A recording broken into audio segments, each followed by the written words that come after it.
You put more force into the second, which lands with a satisfying chunk, followed immediately by a very unsatisfying twang of pain shooting from your wrist to your elbow. You try not to whimper. The overseer is watching again. Here's a mainstream historical fact to distract you from your internal screaming. During Egypt's dry season, maintaining irrigation was a community-wide responsibility. Villages were often expected to provide labour crews to service both local and regional canals, which meant that even small-scale farmers like you couldn't avoid being recruited, especially if temple lands were involved. And guess what? They usually were. Some temples owned entire plots of farmland, and the priests didn't exactly grab shovels themselves. Instead, farmers paid labour taxes in the form of hours worked. If you didn't show up, expect grain fines, or worse. As you hack at the trench, your mind starts to wander. What if you'd been born a baker, or a potter, or a guy who just sat under a tree making reed baskets all day? Would you be any less exhausted? Probably not. But at least you wouldn't be turning into beef jerky under this sun. One of your fellow workers lets out a high-pitched grunt and sits down hard. He's older, thin as a stalk, and clearly on the verge of heat stroke. A younger woman runs to grab a jar of water while someone else fans him with a palm frond. You keep digging, but at a slower pace, your eyes flicking nervously toward the same sun that's doing its best impression of divine punishment. Here's your quirky tidbit. Ancient Egyptian workers sometimes used spells or charms to protect themselves from the heat. Tiny amulets in the shape of frogs or lotus flowers were common, symbols of life, rebirth, or just general please don't die today vibes. You pat your tunic, half wishing someone had tucked one into your sash. Nothing. Just a broken flail strap and half a fig seed from earlier. As you keep working, your rhythm syncs with the sounds around you. Distant hammering from a blacksmith, the faint bleating of a goat. Somewhere, a baby wails, and someone nearby mutters a joke about how even the infants know life is hard. You manage to carve out a semi-decent trench line, and with each foot you deepen, the soil shifts from brittle and pale to darker and more cooperative. A small victory. You wipe your brow and leave a streak of mud across your face. You don't care. Then you spot them. Footprints. Fresh ones. Not human. Pawed. You crouch for a better look. Jackal, maybe. Or one of those half-feral dogs that haunt the edges of every settlement, scavenging and snapping at scraps. It's long gone now, but still, you make a mental note to tread carefully during your next dusk assignment. Experts still debate the relationship between rural Egyptians and wild animals. On the one hand, jackals were seen as messengers of Anubis and treated with religious reverence. On the other, a jackal in your grain store was still a jackal, and no amount of divine association would stop someone from chasing it off with a stick and some choice words. Your stick, unfortunately, is being used to dig a trench, and you're not allowed to shout. You shake off the paranoia and keep working. Your body's on autopilot now. Lift, swing, crack, shovel. The pain in your arms is dulled by repetition. Your brain floats somewhere between exhaustion and meditation. Suddenly the ground gives way. Not completely. Just a section where the old trench collapsed, creating a knee-deep dip that nearly eats your leg. You curse quietly in your head. You still need your tongue for temple festivals, and climb out, brushing off dirt and pride. You look back at your progress and, surprise, it's not bad. The trench curves neatly, the water will flow when it's time, and no one's yelling at you. That's as close to a compliment as you're going to get today. Someone calls out for extra help with rock hauling nearby. You pretend you didn't hear. Not because you're lazy, okay, partially that, but also because if you lift one more thing today, your spine might rebel and walk off on its own. So you double down on the trench instead, sharpening the edges and packing the walls with straw tufts for support. Another worker joins you silently. Together you fall into a quiet, mutually miserable rhythm. No words, just grunts and sweat. At one point a buzzard glides overhead, casting a brief winged shadow over the trench. You both pause and look up, wondering if that counts as an omen, or maybe it's just a buzzard, laughing at your posture. The light begins to shift. The colours of the field change from bright gold to bronze, then into a dusty rose. Shadows stretch like lazy cats across the far end of the furrows. And just like that, the day begins to soften. You climb out of the trench, legs trembling, tunic filthy, arms streaked with sunburn and dried sweat. Your hair is plastered to your scalp, Your face is coated in something that might once have been water and hope. The overseer passes by, gives your trench a glance, and miraculously keeps walking. No words, no stick. You call that a win. You've now moved past the point of simple exhaustion and entered a strange new phase, existential exhaustion. You're no longer tired of working. You've simply become someone who works, a being made entirely of labour, dust and dreams of sitting down. The sun is beginning its descent, and as the light softens, so do the overseer's standards. Not because he's grown merciful, but because even he can only yell so much in one day. And let's face it, there's still tomorrow, and the next day, and the 30 after that. For now, you've been assigned a deceptively simple task: tend to the date palms. You're escorted to a small grove not far from the village edge, where the slender trees rise up like slightly drunk dancers, leaning this way and that with fronds waving lazily in the breeze. At first, it looks peaceful. A break. Maybe even relaxing. You should know better by now. Here's the situation. The date palms are fruiting, and when that happens, they need attention. Loosening soil around the roots, trimming dead fronds, checking for pests, and, if you're unlucky, climbing. The last part is usually reserved for young men with strong legs and a higher tolerance for falling. You're hoping you don't qualify. You begin by trimming away dried, crackling palm leaves. You're given a curved bronze sickle that looks like something between a gardening tool and a murder weapon. You hack carefully, tugging away brittle fronds that drop to the ground with a hiss. A few ants crawl across your wrist. You ignore them. You've become one with the insect world. Here's your mainstream historical fact. Date palms were a staple in the Egyptian agricultural landscape, valued for their fruit, sap, and leaves. The fruit was dried and stored, sometimes made into a sort of paste or fermented into a mild alcohol. The leaves were used for weaving baskets, mats, and even roofing. A good date grove was gold. You move from tree to tree, loosening soil around the base with your hands. It's dry, packed hard by sun and foot traffic. You dig with your fingers, pulling out small stones and clumps of root rot. Your nails are a mess. Your hands look like they've aged 30 years in a single afternoon. At one tree you spot a nest nestled between the branches. A small bird chirps defensively at you. You apologise quietly and move to the next tree. Suddenly someone shouts. You look up just in time to see a young man scrambling down a tree trunk with wide eyes and a trail of wasps behind him. Apparently he disturbed the wrong cluster of fruit. He lands hard, swats wildly at his shoulders, and dives into a nearby water trough. The overseer shrugs. Nature wins that round. And here's your quirky tidbit. While date palms were beloved, they were also considered slightly mystical. In some regions, people believed the trees had personalities. Some were generous, others stingy. You're not sure what that says about the tree that just sicked an angry cloud of insects on your co-worker, but it definitely wasn't the friendly type. You're handed a fresh date cluster, still attached to its thick stem and heavy with sticky sweetness. You're told to clean it of leaves and separate any spoiled fruit. It smells good. Like honey and dust. You pop one into your mouth. It's okay. A bit fibrous. A bit overripe. But after a day of barley and boiled onion, it's basically ambrosia. You chew slowly, savouring every sugary, chewy second. You try not to think about the wasp you may or may not have seen crawl across it earlier. Experts still debate how much fruit was consumed fresh versus dried or processed. Some temple records indicate massive stores of preserved dates used as festival offerings or to support temple staff. Other texts suggest most peasants only had access to the bruised or overripe fruit, which makes sense. You're currently sorting those into a for us pile and a for them pile, and you've noticed the good stuff never seems to stay long in your hands.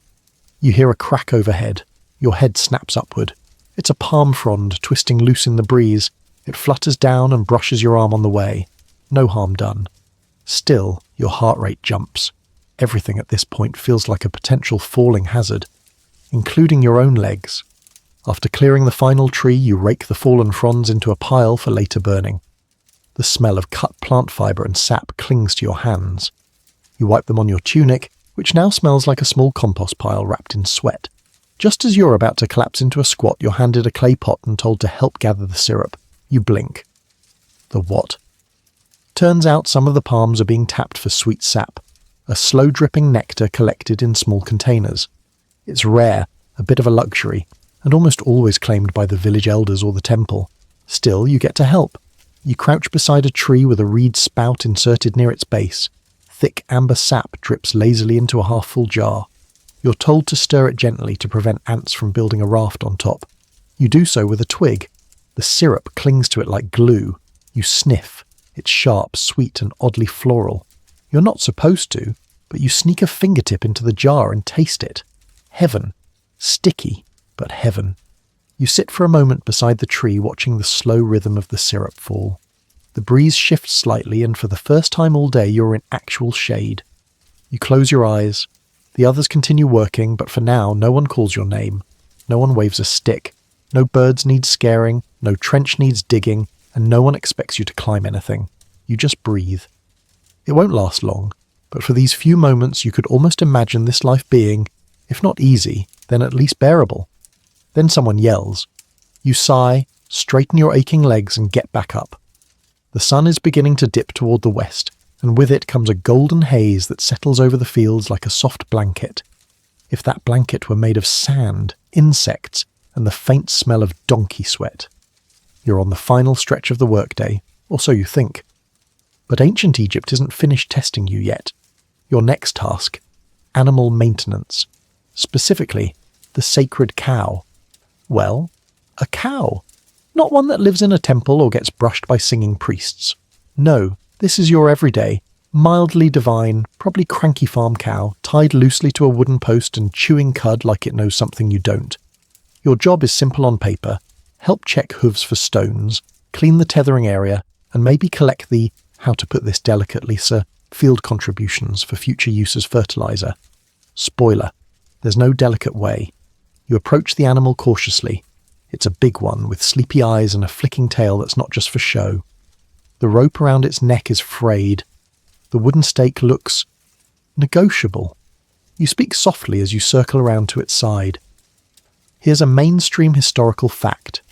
Cattle were central to ancient Egyptian agriculture, not only as beasts of burden but also as living symbols of wealth, fertility, and religious devotion. They featured in temple sacrifices, funerary rituals, and festivals. But owning one didn't mean you were rich. It meant you had a responsibility. These creatures were temperamental, expensive to feed, and, when annoyed, prone to flattening the unsuspecting, which you're about to experience firsthand. You kneel beside the cow to check its front hoof. It lifts slightly, then shifts its weight abruptly. Your knee nearly buckles under the sudden shift. You scramble backward, just in time to avoid a solid thump from a very solid leg. The cow looks at you. You look at the cow. You both blink. You try again, more carefully this time. Using a short stick, you prod at the mud-caked underside of the hoof and flick out a stone. Success. You glance up at the sky, half expecting a divine light to shine down in recognition. Nothing. Just a buzzard. Here's your quirky tidbit. In some regions, cows weren't just farm animals. They were identified with specific goddesses like Hathor or Isis. Hathor in particular was often depicted as a cow, or a woman with cow ears, representing motherhood and nurturing. Which is mildly ironic considering the one in front of you just tried to punt your face across the Nile. You move to the rear of the cow with the cautious respect one might give an ancient curse or an unreliable cartwheel. The ground here is not ideal, a slurry of hoofprints, urine, and dung. You grab a woven scoop and begin the glamorous task of transferring fertilizer into a reed basket. The smell is potent, not fresh, not aged, just present. You breathe through your mouth and focus on the task.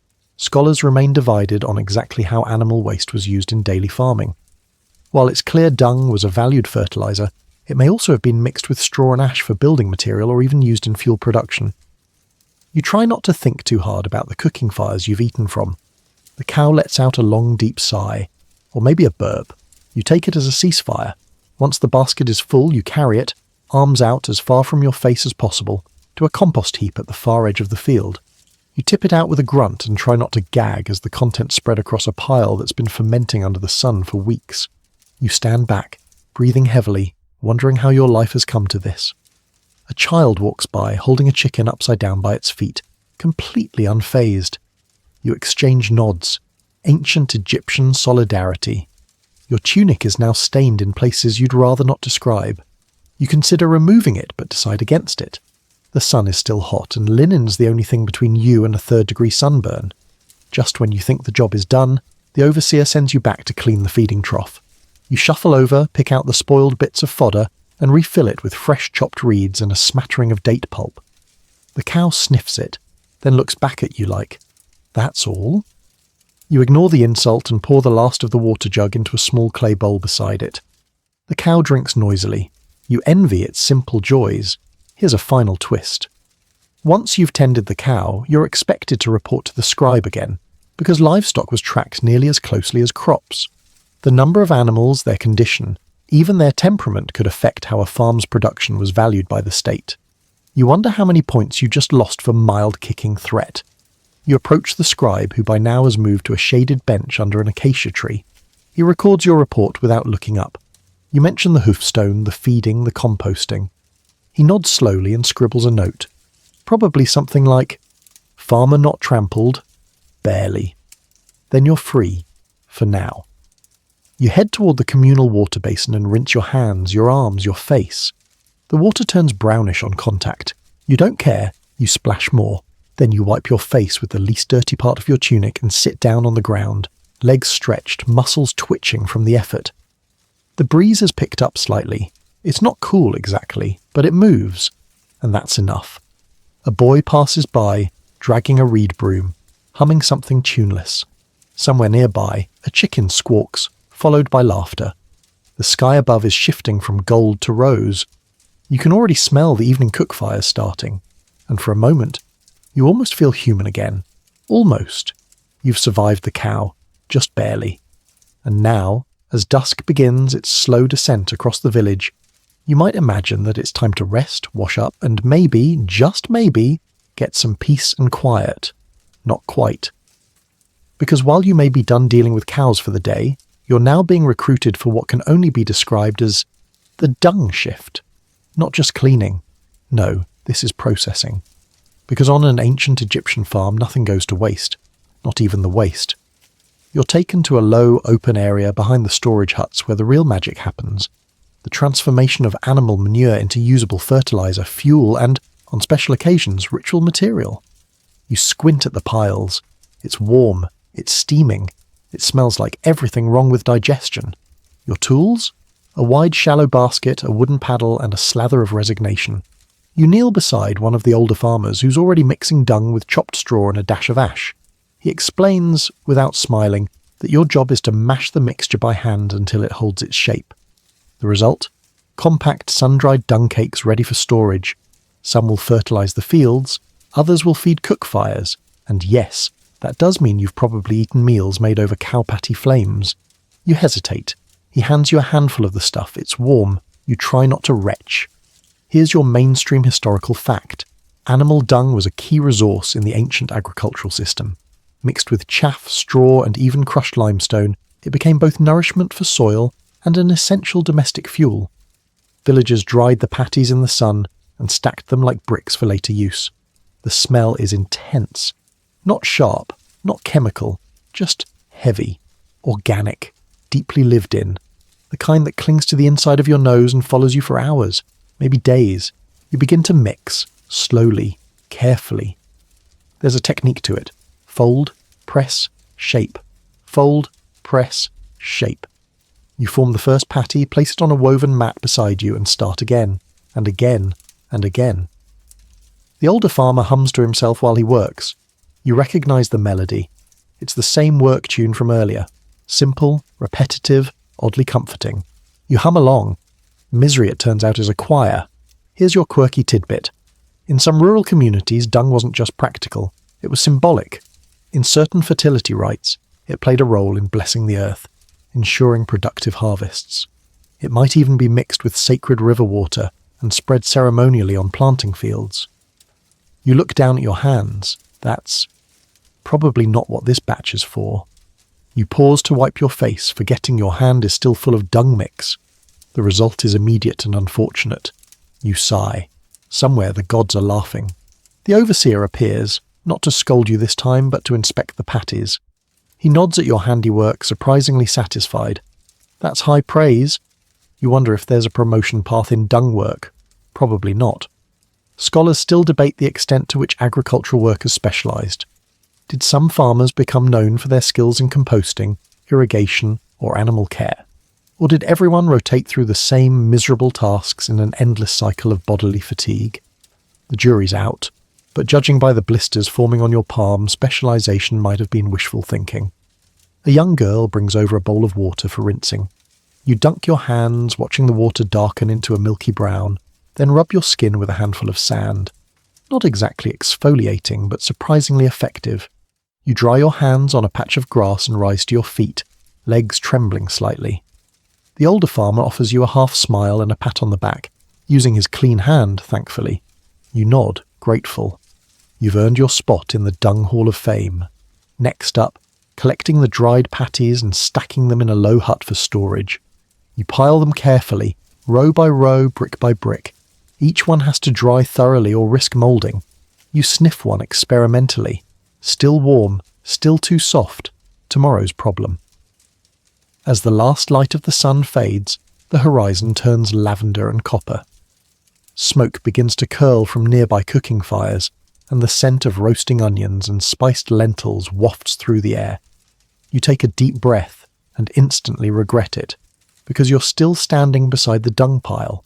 Time to walk away, slowly, casually, like you didn't just spend an hour elbow deep in bovine contributions to science. You make your way toward the communal wash area, a shallow pit lined with flat stones and half a dozen clay jugs of water. Others are already there, splashing their faces, scrubbing arms with coarse cloth, trying to erase the worst of the day.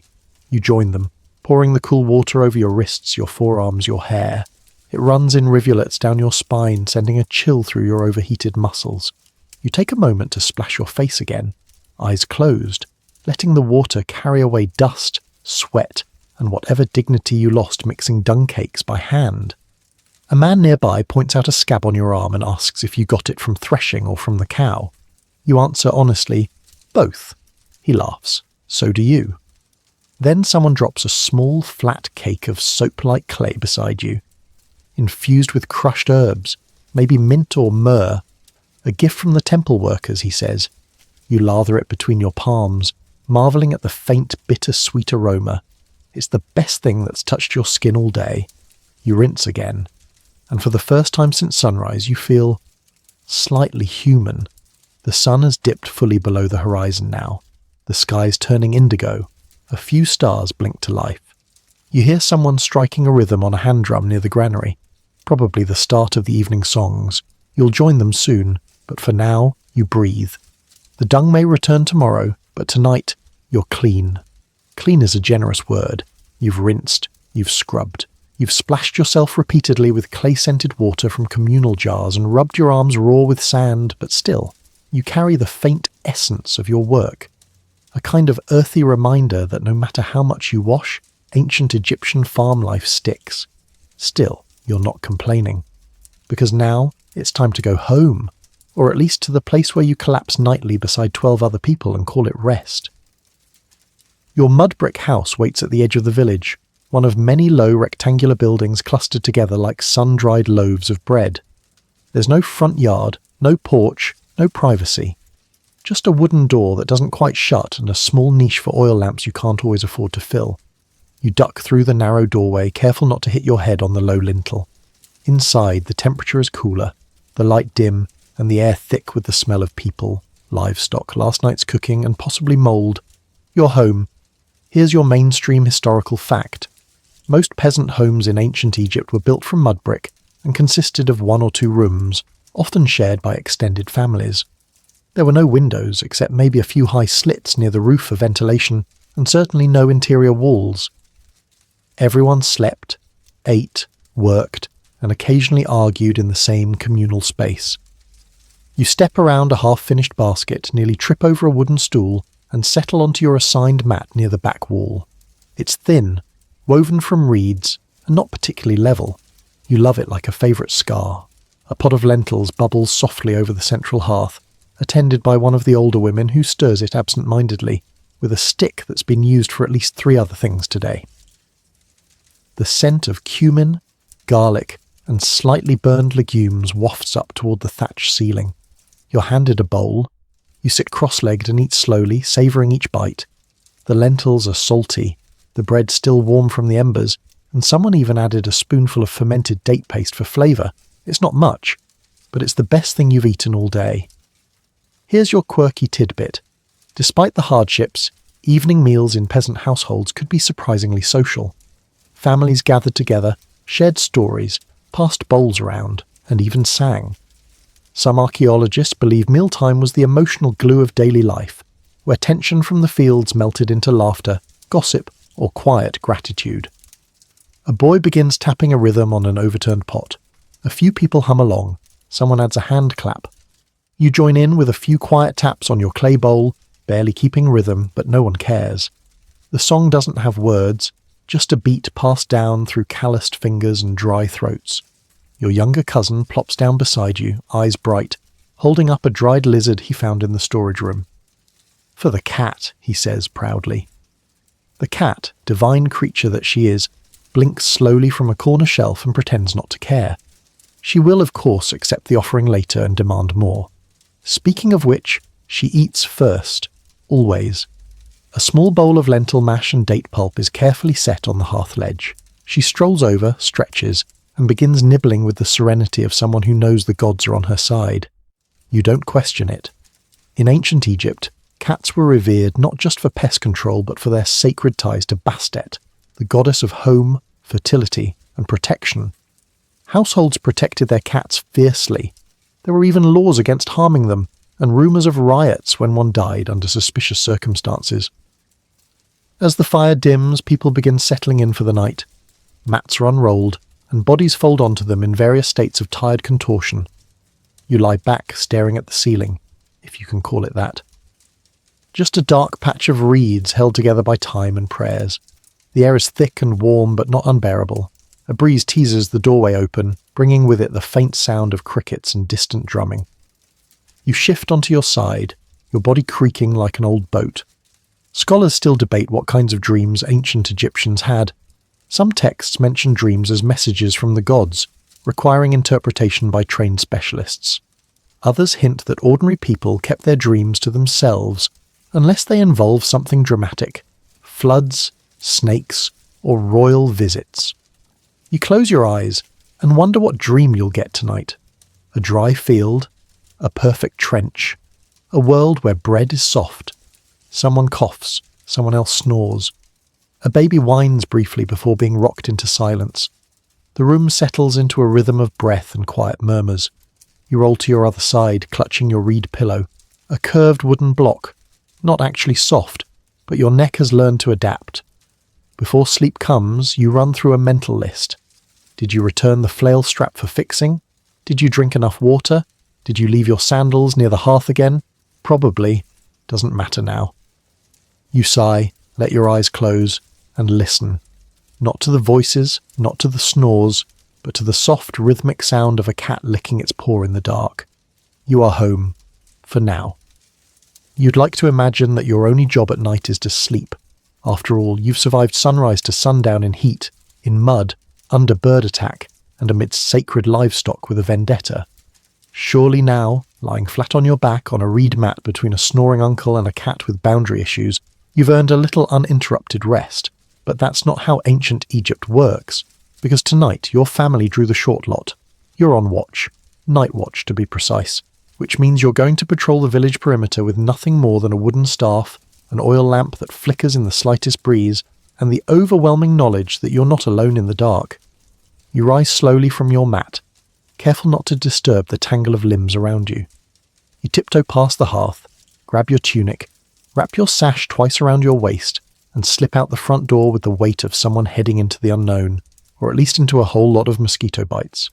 Outside, the village is quiet but not silent. A few homes still flicker with lamplight. The occasional grunt of a goat or rustle of grain sacks keeps the night from going completely still. You inhale the warm, earthy scent of cooling soil and burnt oil and head toward the outer edge. Here's your mainstream historical fact. While there's little direct evidence of formal night guards in Egyptian peasant life, village defence and vigilance were real concerns, especially during uncertain times. Families often took turns keeping watch over fields, livestock and granaries, especially after harvest.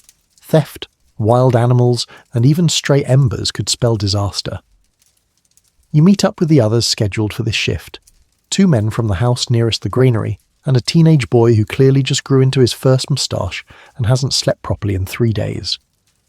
Together you take your assigned route.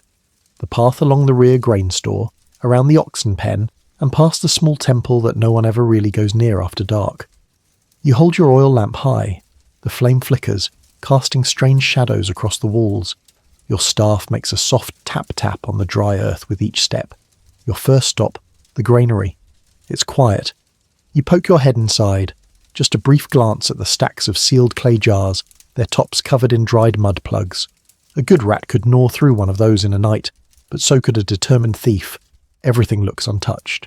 Still, you circle the structure once just to be safe. Then, the oxen pen. You peer over the fence. A few massive shapes shift in the dark eyes gleaming in the lamplight, tails swishing slowly. One lets out a low, wet exhale like a sigh you can feel in your chest. You mutter a quiet, easy, and keep walking. Here's your quirky tidbit. Some families hung charms over their livestock pens at night. Small carved figures, beads, or knots of papyrus rope blessed at a temple. It was believed they protected against everything from jackals to evil dreams. You pass one now, a tiny stone frog tied to a reed post with red thread. You nod respectfully. But it's when you reach the edge of the fields that the night takes on a different quality. Out here the darkness is thicker. The Nile lies just beyond sight, its surface invisible but undeniably there. The air is cooler, not crisp, just less hot. A breeze rustles the barley stalks, and in the stillness you hear them whisper like parchment being turned too slowly. Your fellow watchmen spread out a little, each taking a sector. You pace your own route carefully, scanning the shadows between trees, peeking into the narrow alleyways between storage huts, and that's when you hear it. A sound, not loud, not close, but definitely real. A soft rustle, maybe a low growl. You freeze. Your oil lamp casts a thin glow, barely stretching past your feet. You lift it higher. Nothing. You grip your staff tighter, step slowly toward the sound, and a jackal bursts out from behind a heap of straw, tail raised, ears flat, eyes gleaming. You shout on instinct. The jackal yips and bolts past you, disappearing into the night. Your heart slams into your ribs. One of the other watchers comes running, staff raised, lamp swinging wildly. You both look at each other. Just a jackal, you say. He nods. Still, the adrenaline doesn't fade right away. It lingers. You take a few deep breaths, the kind you hope don't smell too much like fear. Experts still debate the role of jackals in village life. Revered as sacred animals of Anubis in temple contexts, they were also a real nuisance, scavenging, breaking into storehouses, and occasionally snatching smaller livestock. People respected them, but with a very practical kind of caution. After the scare, the rest of the shift passes in weary silence. You walk your route again, slower this time, staff tapping a gentler rhythm. You pass the temple wall, quiet, massive, etched with fading images of gods and offerings. You don't look too closely. It's not fear, it's reverence, or maybe just superstition. Everyone knows strange things happen near temples at night. Not ghosts necessarily, just presence. Eventually you return to the village core. A woman stirs a small cooking fire to keep embers alive for morning baking. She nods to you. You nod back. The watch ends as the first pale threads of dawn begin weaving themselves into the eastern sky. You trudge home, past the granary, past the cat who now sits in the doorway as if guarding your family in your absence. You ease the door open, tiptoe inside, and lie back down on your mat. Still warm from your own body just hours before. You don't even remember falling asleep. The sun is back, and you'd swear it never really left. It rises slowly, washing the mud brick walls with gold and heat, and the distinct smell of everyone's morning breath all at once. The village groans awake. Someone coughs. Someone else sneezes with heroic force. A clay pot breaks. A child cries. And somewhere, a rooster crows so enthusiastically you wonder if it's trying to impress the gods. You peel yourself off your reed mat, limbs leaden, tongue dry, mind fogged by sleep so deep it might have had hieroglyphs in it. You barely remember getting back from night watch. All you know is your legs still ache, your staff hand is sore, and the cat has claimed your feet as its personal warming spot. You sit up slowly and reach for your tunic, which is still damp from yesterday's rinse but no longer smells like a cow's personal swamp. Progress. Then you remember what day it is. Festival Day. Now, if that sounds fun, don't get too excited. Festival Day doesn't mean you get to lounge around eating figs and dancing to harps. Not unless you're a temple official or someone wealthy enough to own 3 tunics. For everyone else, especially farmers, it means more work, public work, and the worst kind, ceremonial hauling. Today's festival is in honour of a minor agricultural deity whose name you've already forgotten, but whose statue you absolutely must help carry from one end of the village to the other. Why? Because crops need blessing, rain needs encouraging, the priest needs a reason to wear that hat shaped like a bird. You gather at the central square just as the sun crests the eastern ridge. A small crowd has already formed. Neighbours, labourers, livestock, even some stray tourists, by which you mean donkeys from the next village over. The temple staff are bustling around with long staves, incense bowls, and the large, somewhat cracked wooden palanquin that will bear the statue of this season's agricultural VIP. Here's your mainstream historical fact. Festivals were a major part of ancient Egyptian life. Dozens occurred throughout the year, often tied to the agricultural calendar, marking flood arrival, planting, harvest, or honouring fertility gods. But rather than a break, many of these events involved long processions, communal labour, and offerings drawn directly from the poor. It was equal parts religious ritual and rural mobilisation. Your assigned job is, of course, hauling. The palanquin is large, heavy, and uncomfortably splintery. It takes 6 of you to lift it, and you're all already sweating before the priest even finishes his opening chant. Your end dips slightly. The guy opposite you glares. You straighten up. The god needs balance. As the procession begins, someone claps rhythmically to keep the pace. Drummers join in. Incense smoke curls through the morning air, smelling of myrrh and something that might be dried fig leaf. Children throw petals, most of them already wilted. A woman dances barefoot ahead of the group, arms raised in slow spirals, chanting praises to the sky. Here's your quirky tidbit. In some regions, priests believed gods would not bless a field unless they were entertained along the way. Processions included dances, jokes, songs, even staged debates. You recall one year when someone dressed as a goose and pretended to argue with a frog about who deserved the first grain bowl. That goose was your cousin. He still gets teased. The statue itself isn't particularly impressive. Wood, with faded paint and one eye noticeably larger than the other. But people bow as you pass. It's not about the object. It's about the presence it represents. You try not to shift your grip too obviously as your shoulders begin to burn. The route loops past the barley fields, the irrigation canal, recently cleaned, by you of course, and the temple gardens where offerings will be made. These gardens are greener than any other patch in the village. Some say it's divine favour, others say it's because the priests get the best water first. Scholars remain divided on how fairly temple resources were distributed. Some believe priests provided spiritual and material support to surrounding farmers. Others argue temples operated more like landowners, collecting tributes and leaving peasants with leftovers. Either way, you're not the one eating honeycakes right now. At the temple gate, you stop. The priest steps forward, lifts a clay bowl of milk toward the sun, mutters a prayer, then pours it slowly over the statue's base. A second bowl contains beer, and a third, your favourite, is filled with mashed dates and honey, none of which you get to taste. The offerings are taken inside. You're allowed to lower the palanquin now. Your arms sigh in relief. You step back, rubbing your shoulders, watching as the statue disappears into the sanctuary's shadows. Then comes the part you're allowed to enjoy, the food share, sort of. Temple servants emerge with baskets of leftover bread, beer, and a few clusters of overripe grapes. These are technically blessed, and definitely second tier. But they're free, and no one turns down free bread in ancient Egypt. You grab a chunk and tear off a piece. It's chewy, slightly burnt on one side, tastes like ash and barley. You don't care. It's food. You sit under a tamarisk tree with the others, sharing bread, trading stories about the last time a statue nearly tipped over. and watching children play with an old cracked pot like it's a royal chariot.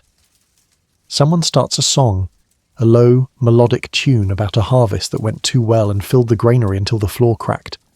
Everyone laughs. It's not true, but it's fun to imagine. And then, just like that, the festival's over.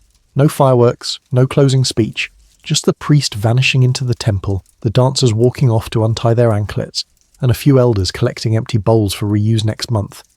You stand, stretch, and start the slow walk home. Your arms hurt, your feet hurt. You have date paste in your teeth and one sandal string that's hanging on by hope alone. But you've carried a god today. That has to count for something. You've done a lot of things on this farm. Trudged through mud, shouted at birds, survived being almost kicked by a sacred cow, and now carried a minor agricultural god down a dusty road. At this point, you might be wondering, what hasn't ancient Egypt asked of you? Turns out, there's still one humble honour left. Tonight you're helping bake the communal bread. Now don't get too excited. This isn't soft, airy, butter-slathered bread fresh from a Parisian oven. This is ancient Egyptian bread. Dense, gritty, questionably textured, and more likely to chip a tooth than win a pastry award. But it's the lifeblood of the village. Bread is not a side dish. It's the main event, the tax unit, the tool for surviving dry seasons and temple tithes alike. You arrive at the outdoor oven just as the first batch is being removed. The oven is shaped like a beehive, blackened from years of smoke and char. Its walls radiate heat like a captured sun. One woman is already kneeling by the opening, reaching in with a flat paddle to pull out something that looks vaguely like bread, and more precisely like a scorched pillow. You're handed a bowl of dough. It's heavy, sticky, slightly warm from overproofing in the sun. You scoop it out with your hands and start shaping. Here's your mainstream historical fact. Ancient Egyptian bread was made primarily with emmer wheat or barley flour, mixed with water and sometimes fermented using leftover beer mash.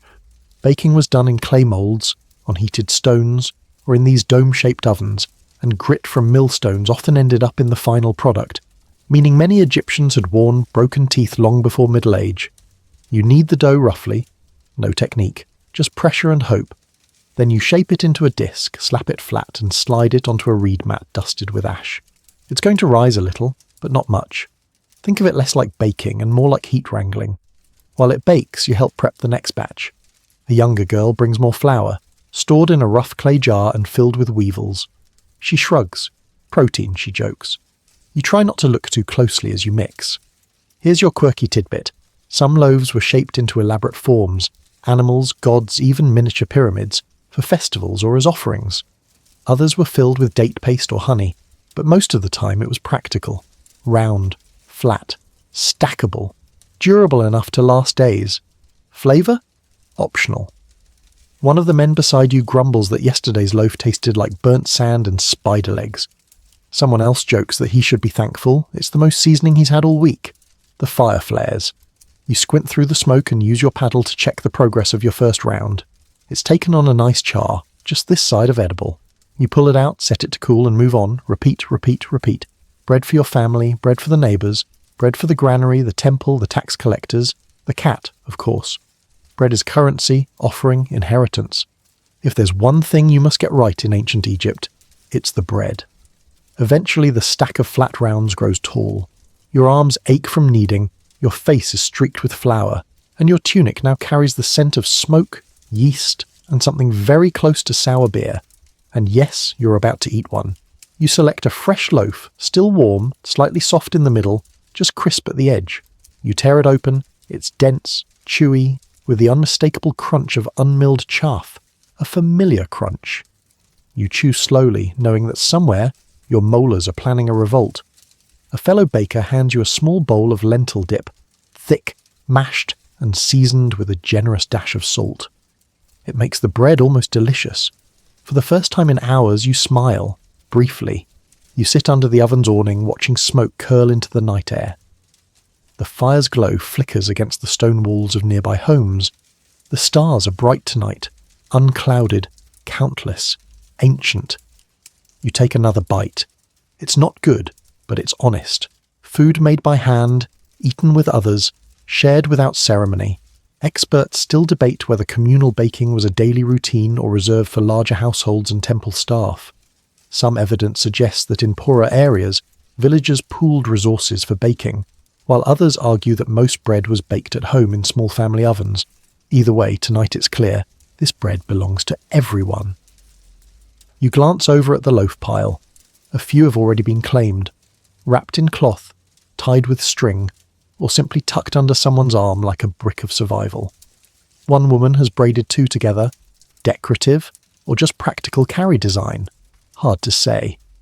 Another batch goes in. Yours is done. Your hands, covered in dried dough, twitch with fatigue.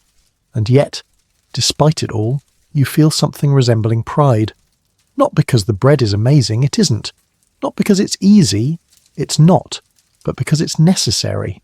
And because tomorrow morning, when the sun rises again and someone trudges out for their first bite of the day, it will be your work that fills their stomach. You dust your hands, rise slowly, and offer your last loaf to a passing child.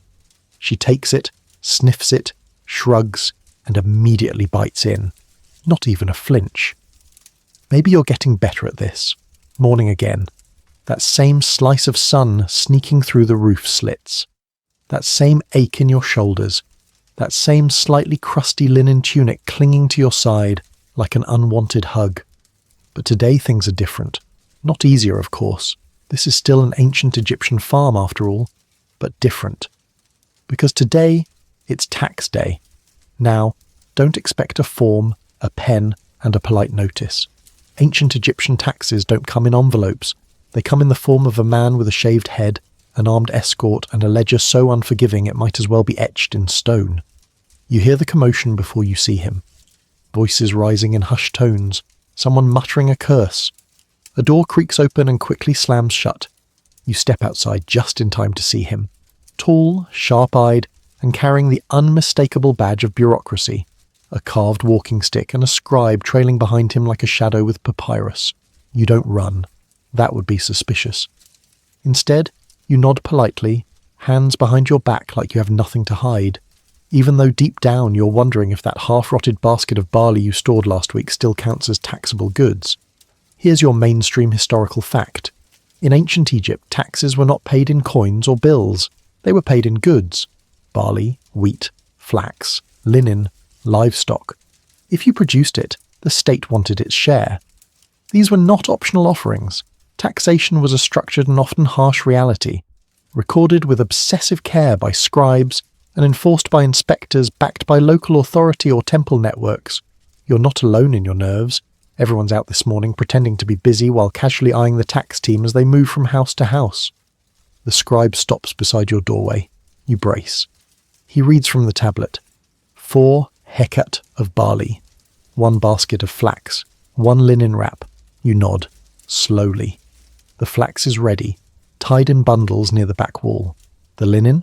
A bit torn but folded neatly. The barley, however, well, it's technically still barley even if it's a little musty. You fetch it all with trembling arms. The inspector pokes the barley with a stick, sniffs it, frowns, then shrugs. He's probably smelled worse. The scribe marks something on his papyrus. No smile, no scolding, just bureaucracy at its purest. You breathe again, but then comes the kicker. You still owe labour. Ah, yes, the other tax. See, in addition to goods, most peasants owed labour to the state. Days or even weeks of physical service, digging canals, working on temple grounds, hauling for state granaries. These were tracked just as carefully as grain. Miss your quota? The penalties range from extra dues to corporal punishment. You nod again, trying to look both obedient and exhausted, because you are.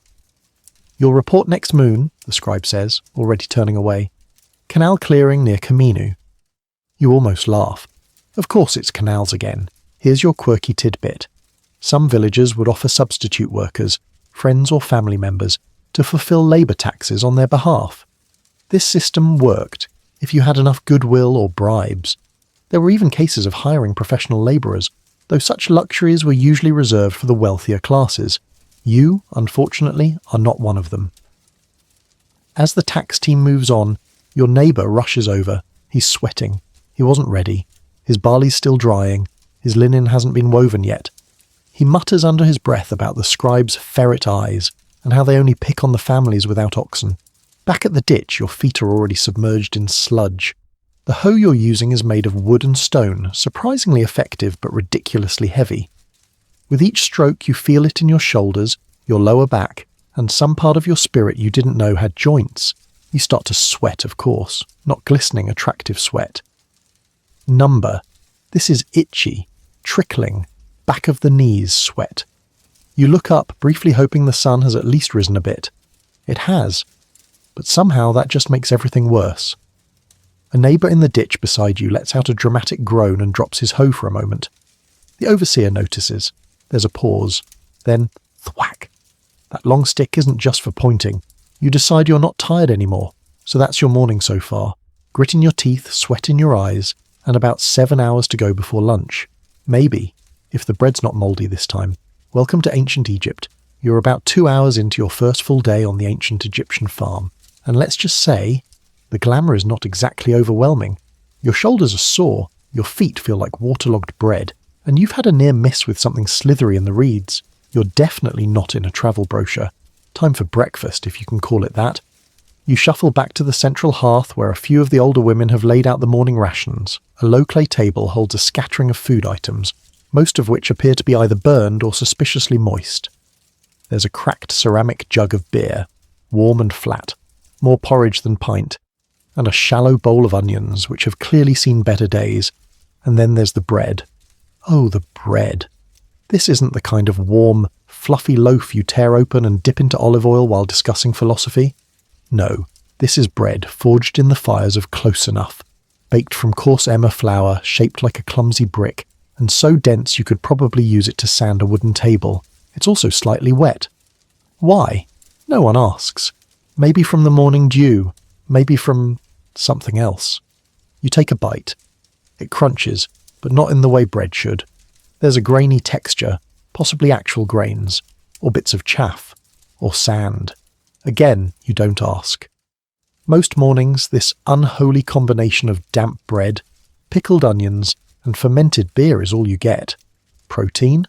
Not unless you count the ant that just crawled out of your loaf. Congratulations, you've accidentally joined the Eat Local Insects movement 3,000 years before it became trendy. Scholars remain divided on how nutritious these peasant meals really were. Some argue that the heavy use of beer and bread actually provided a fairly balanced intake of calories and nutrients. Others point out the high likelihood of dental issues, parasite exposure, and long-term malnutrition, particularly during low-yield years. But hey, your teeth haven't fallen out yet, so let's count that as a win. You glance around at your fellow labourers. No one looks particularly excited. One guy gnaws at his loaf like he's trying to solve a math problem with his jaw. A teenage girl attempts to soak hers in beer, hoping it might dissolve. It doesn't. Someone offers you an extra onion.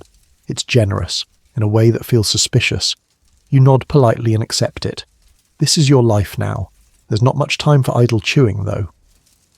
Breakfast lasts about 10 minutes before the overseer claps his hands and starts barking assignments again. You're headed to the barley fields today. Lucky you. Barley means a slightly different kind of back pain. On the walk there, you notice the sun is already starting to turn things into an oven. The ground radiates heat. The few sparse trees look more like decorative sticks than shade providers. Even the river breeze feels like someone exhaling through a damp towel. Your linen kilt sticks to your legs. A fly buzzes persistently near your ear. You swat miss and sigh. This is not the glorious Nile dream you may have imagined. Here's an odd but true tidbit. Ancient Egyptian farmers often used fermented mash and leftover grain scraps to make a kind of breakfast porridge. It was warm, yes, but not by design. The combination of sun, leftover ingredients and open-air storage made most food taste like it had been pre-digested. Still, it filled you up. Sort of. Maybe. There's a strange comfort in the routine, though. Everyone knows their role. The older men walk slowly but with practiced steps. The younger ones grunt and race ahead, full of pride or maybe just poor judgment. A mother carries her toddler in a sling made from old fabric, humming a tune that might be a lullaby, or just something to distract from the heat. You nod in solidarity. There's nothing to be done now. The mark is already on the scroll. Back inside, you sit on your mat staring at the dent left in your barley pile. It wasn't much, but it was yours. Now it's been packed onto a cart bound for the state granary or possibly temple kitchens. You try not to think about how much of it will actually reach the people who need it. Experts still debate whether tax burdens were sustainable for the average farmer. Some argue the system ensured communal stability and temple maintenance. Others claim it was exploitative, draining villages dry while temple wealth flourished. Judging by the ache in your spine, you're leaning toward the latter today. Still, there are small victories. The inspector didn't measure your water jar. He didn't ask about your backup flax bundle. And he didn't notice that one of your linen pieces was mostly patched with reeds. You head outside for fresh air and find the village recovering. A few families gather in small circles trading tax stories, offering extra bread in sympathy. Someone passes around a small jug of beer, not for celebration but for communal comfort. You sip. It's bitter, flat, and perfect. The cat returns and circles your leg. You offer her a grain from your sleeve. She takes it with the disdain of a royalty and walks off again. She's untaxed, of course. She always will be. You wander toward the edge of the village where the tax cart is slowly rolling away, pulled by 2 oxen and flanked by 2 temple boys with wide eyes and wooden clubs they hopefully never have to use. The scribe rides atop the pile, already tallying the next village's burdens. And just like that, your labour becomes a line in someone else's list. But you're still here, still standing, still holding on to the half basket of grain that didn't get taken, and tomorrow you'll start refilling it. One cracked loaf, one muddy trench, one slow, exhausted step at a time, because that's what farmers do. You grow things, and then watch them leave. After the emotional toll of tax day, having your hard-grown barley poked, judged, and carted away like it never belonged to you in the first place, you might expect a bit of reprieve.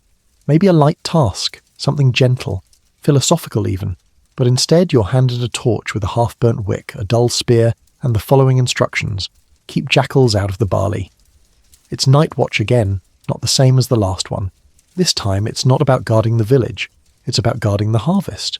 You, a half-dozen other villagers, and a few smouldering firepots are stationed around the barley field, your precious, half-taxed, still-growing lifeline. Because if the taxmen don't take it, the jackals might.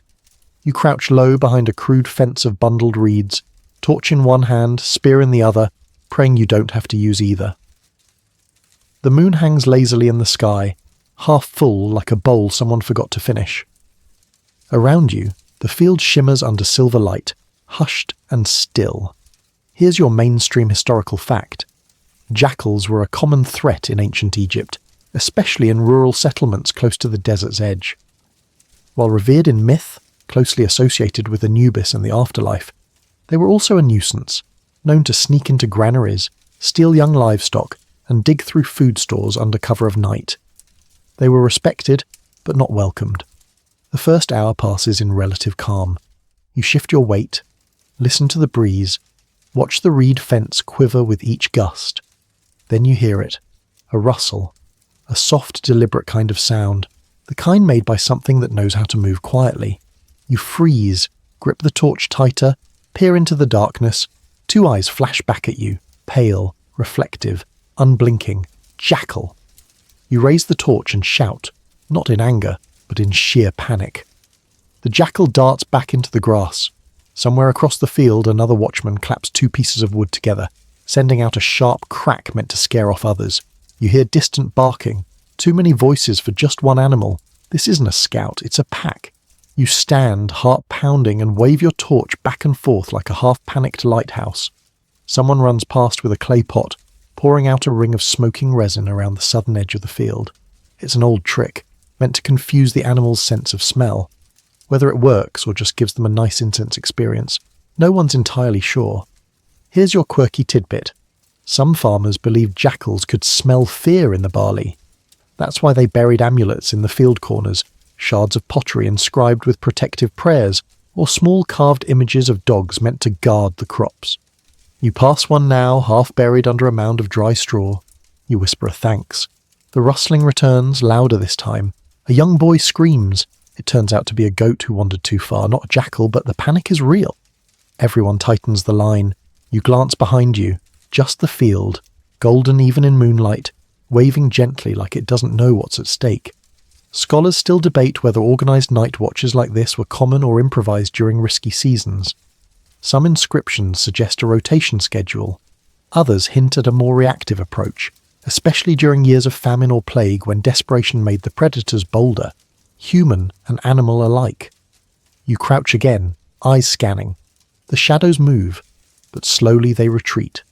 Whether from fire, shouting, smoke, or sheer annoyance, the jackals seem to give up. For now. You sit back, exhausted. The torch is almost out. The spear tip is dulled from jabs into dry earth. Your hands are blistered from gripping too tight. Then, in the middle of the quiet, you hear a new sound. It's small, fragile, almost laughably delicate. A frog. Somewhere nearby, a reed frog chirps once, then again. Then another joins in, and another. The marsh behind the field comes alive with their nighttime chorus. It's not loud, but it's enough to pull your attention away from the fear. You lean back against the reed fence, eyes on the stars, listening. It's peaceful and weirdly soothing. Someone brings you a cup of water, lukewarm but a gift. You sip slowly, let the tension melt. The jackals are gone. The field still stands. Your job, for tonight, is done. But just before you return to the village, you walk the edge of the field one last time. A kind of ritual. You pass the barley stalks, their heads heavy with promise. You pause beside the boundary post, where someone scratched a crude image of Anubis into the mud brick marker. You touch it, just briefly, not because you're superstitious, but because if the god of death is listening, it doesn't hurt to have him on your side. Dawn breaks gently over the village. The sun climbs up like it's trying not to wake anyone, but it wakes everyone anyway. Chickens cluck. A child drops a pot. Somewhere, someone's already coughing like they smoked the entire grain harvest. And you? You've slept for maybe 4 hours, if you count sitting upright behind a barley fence with your chin in your hands and your brain playing jackal-based anxiety games. But the day doesn't care. You're up again, and today it's harvest time. Well, not for you exactly. Your turn came and went a few weeks ago. Today you're working on temple land, which means someone else gets the grain and you get the honour of hauling it. You trudge toward the appointed field, which looks suspiciously greener than your own. Bigger too. The soil's softer, the irrigation straighter. Of course it is. Temple-owned plots always get the best treatment. You join a group of labourers already gathered near the edge. They're armed with flint sickles and bound reed baskets, their tunics rolled up past their knees. The air smells of dry grass, damp earth, and sweat already forming before breakfast. Your task is simple. Cut the grain, bundle it, and haul it. Repeat until either the sun sets or your legs stop responding. Here's your mainstream historical fact. Temples in ancient Egypt were massive economic entities. They owned land, employed thousands, and controlled vast grain reserves. A significant portion of the population worked their fields, either through labour tax, conscription, or simply because they had no better option. Temples were religious centres, yes, but also landlords, bankers, and bosses. You grab a sickle. It's light but sharp, the flint edge set into a curved wooden handle with resin. You crouch beside a waving cluster of barley and get to it. Slice, gather, bind. The motion is satisfying, in a weirdly meditative way, until the chaff starts flying into your eyes. You blink, wipe your forehead, keep going. Someone beside you hums a harvest chant, a low rhythmic tune meant to keep your strokes even, and your back straight. You join in by the second verse, even if your timing's a little off. It helps pass the time. Here's your quirky tidbit. Some field workers wore amulets during harvest, shaped like frogs or fish, thought to bring a good yield or protect against back injuries. You look at your own sash. Just a strip of knotted linen, no charm. Maybe you should borrow a frog next time. The sun climbs. The bundles stack. The baskets fill. You're soon called to begin hauling. That means tying the grain bundles into a heavy lump, slinging it over your back and walking it slowly across the field to the edge, where they'll be collected and transported to temple storehouses. Your first trip is tolerable. The second is less so. By the third, your back screams, your shoulders sag, and your knees develop opinions. You glance enviously at the scribe sitting under a fig tree, casually noting weights and volumes while sipping beer from a ceramic jug. He makes a gesture, somewhere between encouragement and move faster. You nod. You do not swear, at least not out loud. Experts still debate how fairly temple workers were treated. Some evidence suggests structured rotations and even seasonal festivals to thank field labourers.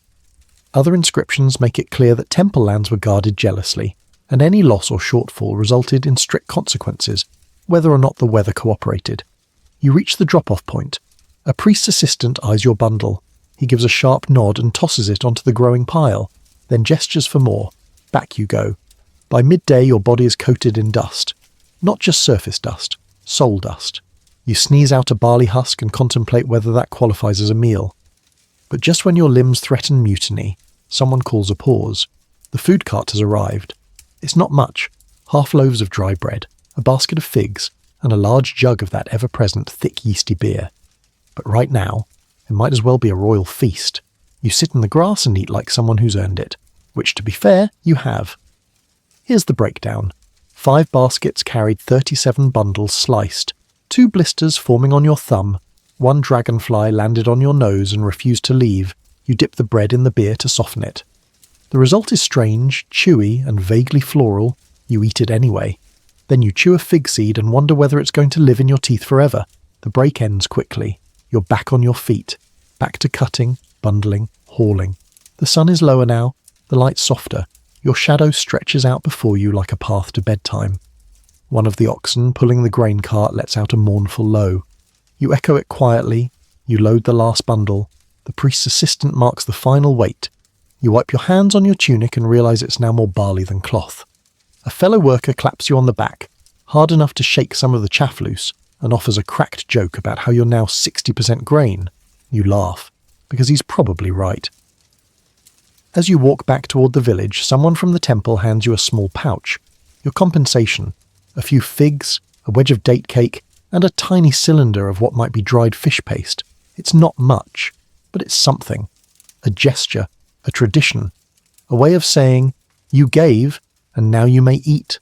You reach your house just as the horizon turns from gold to grey. The cat is on the doorstep waiting. You hand her a bit of the fish paste. She sniffs it, takes it, and struts inside like she worked harder than you did. Maybe she did. The air tonight is unusually still. No breeze to rustle the reeds.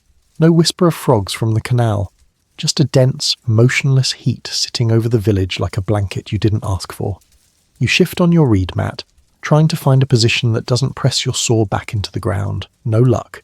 Every joint, every muscle, every square inch of your body is reminding you that today was temple harvest duty, and temple harvests do not forgive the lazy. You stare at the ceiling. Reed thatch, cracked and patched a dozen times. The stars beyond it wink faintly through gaps. You can hear people breathing around you. Someone's already snoring. The cat is curled up by the door, tail twitching like it's chasing dreams. And just as your eyelids begin to droop, you hear it. A knock, but not a polite one. This is a summon. You sit up, heart sinking before your feet hit the ground. Outside, torchlight flickers. 2 silhouettes wait. Temple runners. Barefoot, dusty, carrying staves. You know that posture. You know what this is. You've been called to help move tribute grain. Again. Here's your mainstream historical fact. After large harvests, especially on temple-owned lands, tribute grain was not simply stored locally. It was moved.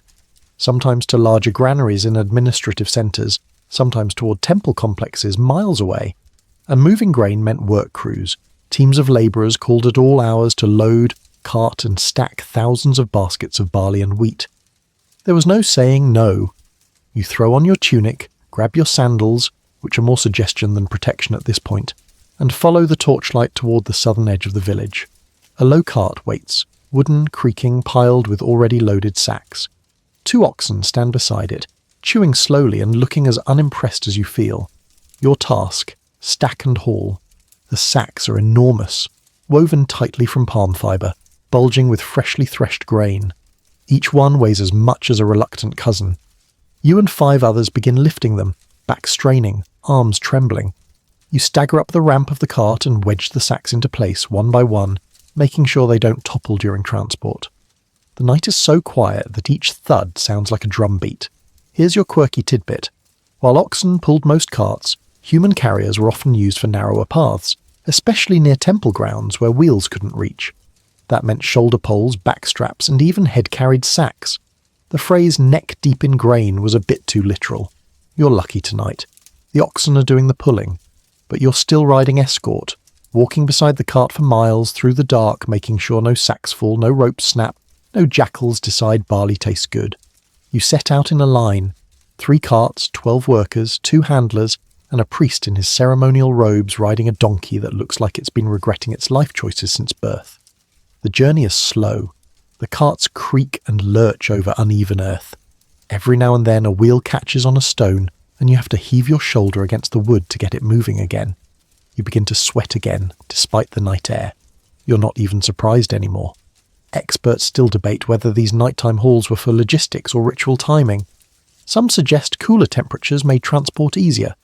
Others argue grain moving was tied to lunar cycles, temple schedules, or even symbolic journeys meant to mirror mythical grain offerings to Osiris or Ra. All you know is, it's late, it's heavy, and your feet hurt. Halfway to the temple granary, one of the oxen decides to stop. No warning, just a slow, stubborn pause. The handlers curse under their breath. You offer a bribe, a palm frond, a scratch behind the ear, a whispered prayer. None work. Eventually someone smacks its flank and it lurches forward again. Crisis averted. You finally arrive. The granary looms ahead. Thick mud brick walls, high parapets, guarded not by soldiers but by 2 sleepy scribes holding ledgers and a sense of self-importance. They wave you in. You unload, again, 1 sack at a time, hoist, carry, stack, into cool, dark chambers lined with raised platforms. The air inside smells of grain dust, old bread, and something vaguely sour, like beer gone wrong. You work in silence, interrupted only by the scribes calling out weights and tallies. One miscounts, the other scolds him. You keep stacking. Here's your open, scholarly debate. Did these granary workers get paid? Some records suggest they received daily rations.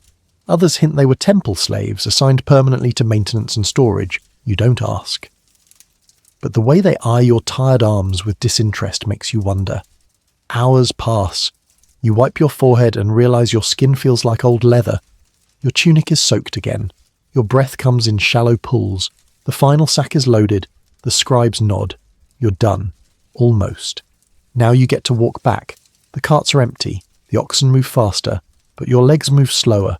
Each step drags. You think about your mat, the cat, even your horrible pillow rock. As you stumble back into the village, the sky's already lightening, stars fading, roosters clearing their throats. You reach your doorway just as the cat stretches and yawns like she had a long night. You collapse onto your mat, tunic dusty, hands raw, eyes barely staying open. You've moved 400 pounds of grain tonight, and you still don't own any of it. You sleep through the first bell of the day. Not a real bell, of course. There are no metal chimes on this farm. But the morning routine has its own unmistakable signals. The creak of the first water jar being lifted from the well, the dull thump of feet on packed earth, the sizzle of something dropped into the hearthfire too quickly. You sleep through all of it. Eventually, though, the light gets you. It slips through the high slit in the wall and lands squarely on your face, a warm slap from the heavens. You open one eye. The cat is sitting on your chest, tail flicking, staring like you've broken some unspoken rule of the house. She jumps off in disgust. You sit up, body stiff, muscles protesting, mouth dry. Your first breath tastes like dust, smoke, and the ghost of whatever you ate 3 meals ago. But you're alive. You made it through another day. Outside, the village hums. People move slowly. It's not just the heat, it's the accumulation. The days blur together. Grain, sun, work, grain, sun, work.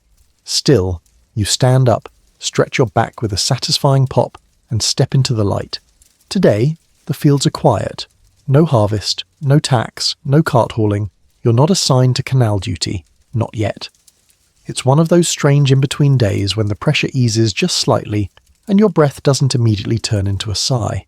You join the others near the well where morning bread is being broken, flatter than usual but warm.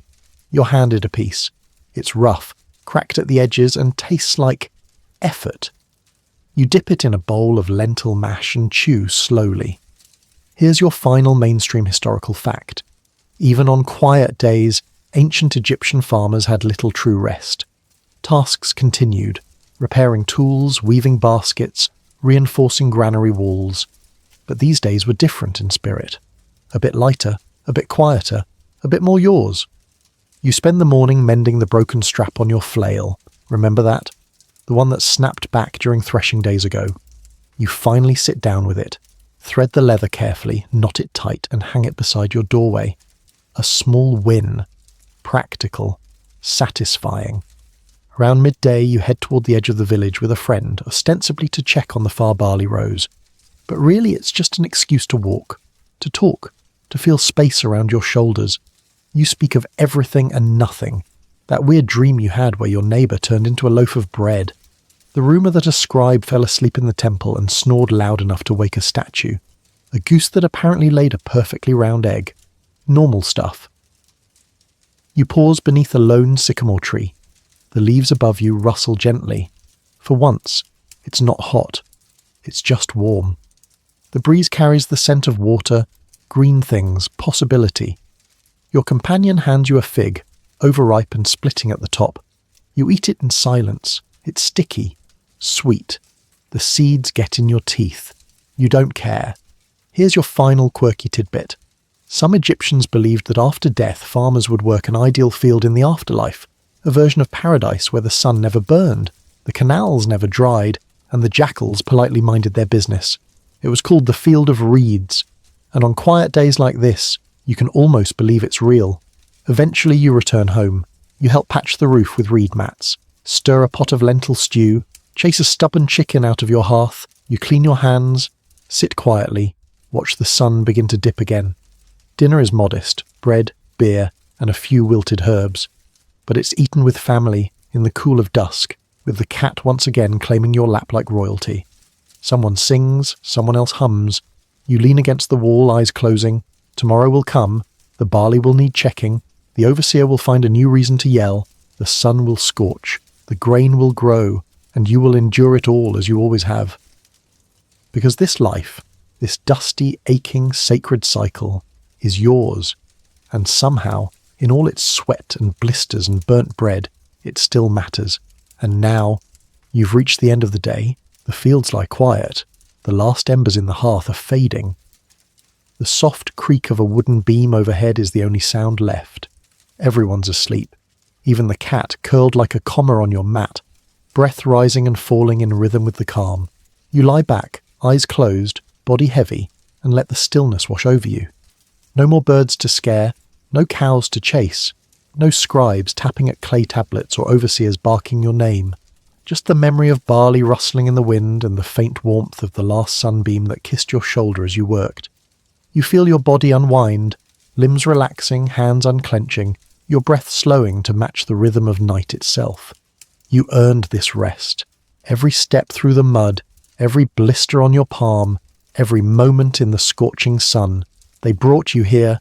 Tomorrow will bring its tasks, but right now is yours.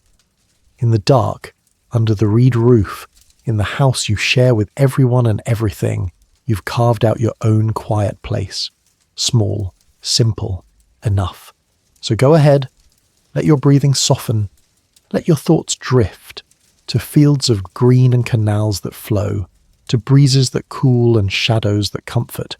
You're safe, you're still, you're home, and the ancient world can wait until morning. End of script. Sweet dreams. The barley fields are wide and low, golden but patchy. Your job is to uproot the stubborn weeds trying to take over the edges. You kneel, grip the stems, and pull. Some come easily, some fight back, bringing half the soil with them. Your fingers get coated in a mixture of warm dirt and something that may or may not be worm slime.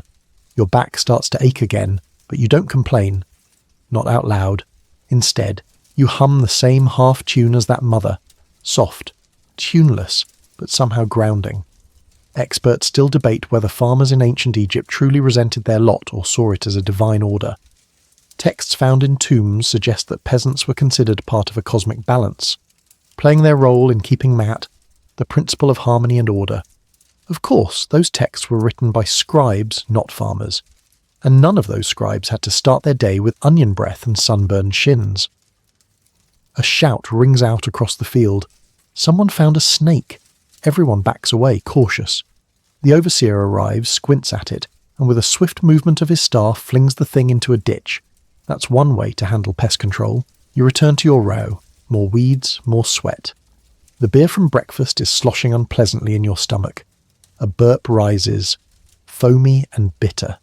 You swallow it down. Eventually, the overseer gives the nod for a short break. Everyone sits in the shade of a half-collapsed reed fence. You nibble the rest of your bread, now slightly drier. A beetle crawls across your knee. You flick it off with the corner of your kilt. A few of the farmers talk quietly, joking about whose bread was the hardest. One guy swears his loaf cracked a tooth last week. Another says he once saw someone use theirs as a hammer to fix a broken fence. You laugh, even if it's only halfway true. Despite everything, your sore back, the questionable breakfast, the rising heat, there's something hypnotic about the rhythm of this life. Predictable, simple, absolutely exhausting. You rest your head on your arm, eyes half closed, listening to the faint ripple of the Nile and the murmured talk of your fellow labourers. But don't get too comfortable. Break time's almost over. There are still canals to check, tools to sharpen, and more weeds than you'll ever have the heart to count. Break's over. A few tired groans ripple through the barley field as the overseer rises and taps his stick against a fallen stone. It's a soft sound, but everyone hears it, probably because you're all tuned like anxious string instruments, waiting for the next pluck that signals back to work. Your next assignment comes with 2 words and a vague wave of the hand. Canal. Now. Fantastic. You head toward the low stretch of land that serves as part of the irrigation network, a carefully carved system of ditches and channels meant to bring precious Nile water into the fields. If farming in ancient Egypt has a lifeline, this is it. But lifeline doesn't mean glamorous. It means squishy mud, clumps of wet reeds, and the faint but ever-present possibility of stepping into something alive and disapproving. Your bare feet slap through the soft earth as you approach the canal. A few other workers are already there, tugging at clogs of debris, hauling silt in shallow baskets, and using wooden shovels that resemble giant soup spoons. You're handed a long curved rake. It smells like wet mildew and something worse. You try not to dwell on it. So here's a mainstream historical fact to chew on while you rake muck under a rising sun. The entire Egyptian farming calendar revolved around the flooding cycles of the Nile. Every year the river would rise, overflow its banks, and leave behind rich silt perfect for growing crops. But the water didn't always flood evenly, or conveniently. Farmers had to constantly redirect it, dig new canals and maintain old ones.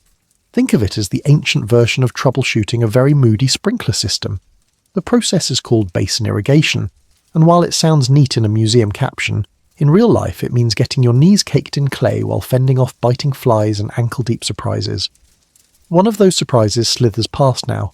Maybe a snake. Maybe just an overly ambitious fish. You don't wait around to check. Experts still debate how much autonomy individual farming families had in controlling their irrigation zones. Some inscriptions suggest the state oversaw every detail, assigning labour crews to work in shifts. Others hint at more localised control, where villages managed their own sections with varying degrees of freedom. Either way, what's clear is this. Nobody escapes ditch duty. You wade in and begin raking the bottom of the canal. At first, the task seems repetitive. Drag, lift, dump. But then you hit something solid. A stone? No, something soft. Your fingers brush against what feels like a chunk of rotten wood, or possibly a drowned basket. You lift it slowly and a terrible smell hits you. Nope, not a basket. Just some forgotten refuse of a previous workday. You toss it aside and gag quietly into your shoulder. Next to you, one of the older workers hums a work tune, a rhythmic, repetitive melody that helps keep time. You catch on after a few lines and join in. Not because you want to, but because it makes the grime feel a little less soul-crushing. Here's your quirky tidbit of the hour. In some records, Egyptian farmers used songs to help keep pace during group labour. Some of these songs included chants about cows, rain, or how much everyone hated the overseer. Of course, those lyrics were usually whispered, especially if said overseer was within stick-swatting range.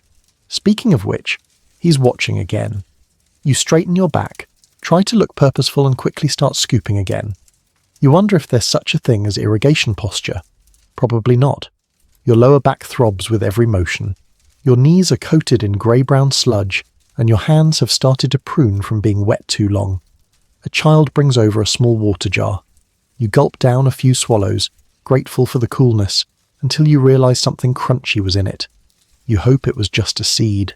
You do not ask. The sun is now fully overhead, and the canal's shadows have vanished. You can feel the heat rising from both above and below. It's like being steamed from both sides, wrapped in humidity and sprinkled with mosquito bites. One of them lands on your neck. You slap it too late. The work continues in shifts, but there's no real sense of beginning or end. You work until the ditch looks slightly less clogged than before. Then you move 10 feet and start over. And so it goes. Eventually you're called to drag a full water basket up to the barley field again. The basket's made of woven palm fronds slick with moisture, and just heavy enough to threaten a shoulder cramp. You hoist it, balancing it against your chest, and begin the slow, careful walk up the embankment. The path is uneven, crumbling in places. You nearly fall once, but recover with a hop and a low grunt. The others nod approvingly. No one likes a spill, especially when it costs water. You make it back to the field. The water gets poured into a holding trough, and you're sent back for another load. Then another, and another. The Nile may have blessed the land, but she didn't carry the buckets. Your body starts to move on autopilot, bend, lift, walk, dump. It's both hypnotic and infuriating. Somewhere between the 4th and 5th trip, you swear the sun has gained a second sun. Your skin tingles, not in a good way. Scholars remain divided on the exact work hours of a typical peasant. Some suggest long, sun-up to sundown shifts during the peak season. Others argue that the labour was interspersed with longer communal breaks or festival days. But one thing is certain, your spine doesn't care what the archaeologists say. It wants a nap, or maybe a new spine. Finally, someone calls out that the irrigation's good enough for now. You're allowed to rinse off your legs with a pitcher of water, just a little. Water is precious, and this rinse is more ceremonial than effective. Your shins are still stained brown. Your hands are a cracked mosaic of mud and callus. You flop down near a tree stump. There's no real shade left, but the illusion of one is enough. You close your eyes for a moment and inhale deeply. All you smell is warm earth and mild despair. And breakfast feels like a distant memory now, except for the onion repeating in the back of your throat. You're starting to get used to the smell. Not comfortable with it, just familiar. It's a mix of sweat, damp linen, wet soil, and something faintly fishy that clings to everything like a bad rumour. But you're too tired to care. Your hands are sore, your legs ache, and your back. It has officially declared itself an enemy of the state. Still, no rest yet. You've been reassigned again. This time it's bird scaring duty. Now, if that sounds easy, standing around, waving your arms at a few chirping finches, you're about to learn otherwise. Because on an ancient Egyptian farm, birds are not charming visitors. They're thieves, organised, relentless, feathered criminals. And you're the last line of defence between them and your already meagre grain yield. The barley field is freshly watered, and already the sparrows and ibises are circling. You're handed a long stick with a leather tassel tied to the end. Your job is to wave it menacingly and yell, constantly, loudly, and with very little dignity. So, you stand in the field, feet squishing in damp soil, arms raised like a half-baked scarecrow, and begin your day-long performance of "Go away, you horrible birds." Some of them flee, others simply hop a few steps back and stare at you with what can only be described as judgment. Fun fact, ancient Egyptian tombs frequently depict bird scarers as part of the agricultural workforce. These weren't just kids with time to kill, they were essential. Without them, entire rows of crops could vanish in a single afternoon. Flocks of geese, cranes and sparrows would descend like feathered storms, gobbling up sprouts and knocking over irrigation ridges with surprising violence. And here's where the scholarly debate kicks in. Some researchers believe bird scaring was reserved for children or the elderly, considered the easier job. Others argue it required constant vigilance, dexterity and quick reflexes, meaning it was anything but a soft assignment. After 5 minutes of flailing your arms and shouting until your throat is dry, you start to suspect the latter group might be right. Your shouting style evolves. First it's just, "Hey," and go. Then you try clapping. Then you try stomping. Then you try yelling at specific birds. "You again?" you mutter, as the same ibis returns for the 3rd time. It does not care. Occasionally someone brings you a slingshot made from twisted fibres and stones. You try it once, miss, and hit a water jug instead. The overseer glares at you like he's mentally calculating the cost. No more slingshot for you. At some point, a truly massive goose waddles into the field. It locks eyes with you. You lock eyes with it. You wave your stick. It hisses. You back away. There's no shame in retreat. So you call for backup, a scrawny teenager with one sandal and no fear. He screams at the goose, throws a lump of dried mud at it, and it finally relents. You make a note to avoid geese for the rest of your life. There's no scheduled break during bird scaring, just moments when the flock thins out and you can lower your arms for 30 blessed seconds. During one such pause, you crouch in the shade of a fig tree and try not to fall asleep sitting up.